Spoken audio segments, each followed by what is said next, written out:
Мен ошо телевидение, радиого барганда ушундай суроолор көп болот. Электр энергия канча турат, кантип чыгат, сунун көлөмү канча болду, эмне деген ГЭСтер курулуп атат деп. Ошого байланыштуу биз ушул суроолордун баарын чекит коелу деп бүгүн экскурсия уюштурдук. Бул экскурсия 100дөн ашык адам макулдугун берип бүгүн катышып атат. Аларга биз биринчи очередь ошол жакын арада курулуп баштоочу Камбар-Ата ГЭС 2-нин иштеп аткан ГЭСтин биринчи агрегатын көргөздүк. Анын үстүнө экинчи, үчүнчү агрегаты кандай курулат аны көргөздүк. Электр энергияны кантип иштелип чыгып, электр энергия аба чубалгысын өтүп, андан ары кантип биздин ошол ар бир ушу кардарлардын үйүнө жеткиргенин баарын түшүндүрүп бердик деп ойлойм. Көп суроолор пайда болду. Ал суроолорго мен ойлойм ар бир ошо өзүн кызыктырган журналисттер, биздин жарандар жообун алышты. Андан тышкары биз ошол көптөн көп айтып аткан биздин мега проект Камбар-Ата 1 ГЭСинин площадкасында барып көргөздүк. Кандай ГЭС курулат, кай жерден курулат, канча мегаватт болот, суунун көлөмү кантип келет, андан кийин кайсы кетке өтөт. Мен ойлойм ал боюнча да жакшы маалыматтарды бүгүнкү күнгө даярдык иштерин жүрүп атканын көрүштү. Ошол эле биз 30 августта бүткөн транспортный туннелди көрүштү. Бетонный жол салынып атат, аны көрүштү. Ошол жерде көпүрө салынып атат. Мына көрө алган жокпуз. Азыр үстүнө дарыя, Нарын дарыясынын үстүндө муз тоңуп калып тур. Ал көпүрөнүн жерин көргөзүп бердик. Ошол эле кызматкерлерге салынып аткан городокту көргөздүк, подстанцияны көргөздүк, линияны көрүштү. Бүгүнкү күндө ошол биздин республикалык бюджеттен бөлүнүп берилген 4 миллиард сом акча каяка жумшалат. Быйыл Кудай буйрса май айына пландаштырабыз, ал бүтөт. Андан тышкары өзүңөр билесиңер, биздин Орто Азияда эң чоң гидроэлектростанциябыз бар, ал Токтогул ГЭСи.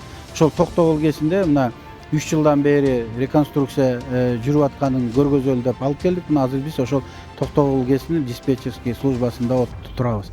Ал жерден ошол реконструкция болгон 3 агрегатын көрүштү. Жана реконструкция боло турган быйылкы жылы 4-чы эски агрегатын көрүштү биздин конокторубуз. Ошону менен бирге мен ойлойм бүт болгон суроолоруна жооп алышты деп. Бул жерде ошол экспорт, импорт боюнча канча суу көлөмү, канча калат бүгүнкү күндө көп жерлерде өзүңөр көрүп атасыңар. Мына азыр эле мага суроо берип атышат кээ бир ошол телеагентстволордон сууну обход алып кетет экен, ошондой деген имиштер бар дегенде, мына биз бул жерде 90дон ашык камера турат, бул жерде өзү көрүп атат. Биз да айтып көргөздүк, мына кайсы жерден алып кетет экен, мына өзүңөр көрүүгө. Биз ачыкпыз бүгүнкү күндө, энергетиктер мындайча айтканда өзүнүн кылып аткан жумушун көрсөтөлү деп. Ошол айлык маянасы боюнча мына азыр диспетчердин өзүнүн айлык маянасы турады, ошол 25 000 сом менен бүгүнкү күндө суткалап ушул жерде отурат. Диспетчерди даярдаш үчүн бизде 3 жыл убакыт кетет. Анан 25 000 сомго чыдабай 3 жыл күтпөй кетип калгандары да көп болуп атат да.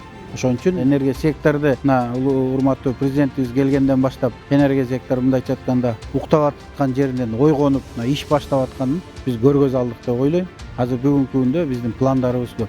Мындан тышкары азыр мага да суроо берип кетишти, 27-жылы таңкыстыкты жоёбуз деп. Мен пландарыбыз бар. Мен айтып атам, биз таңкыстыкты 27-жылга жоёбуз.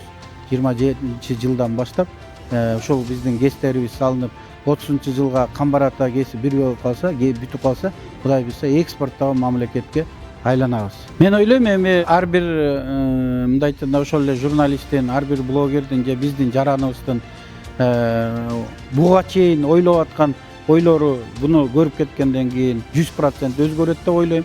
Анткени биз бардык жагынан ачык болдук. Бардык ошол суунун келгенинен баштап, ошол электр энергия кантип чыгып, ошол линияга кантип берип, кантип бир кардарга жеткирет дегенди мен өзүм мындайча айтканда түшүндүрө алдым дейт. Менин кесиптештерим да түшүндүрө алды деп ойлойм.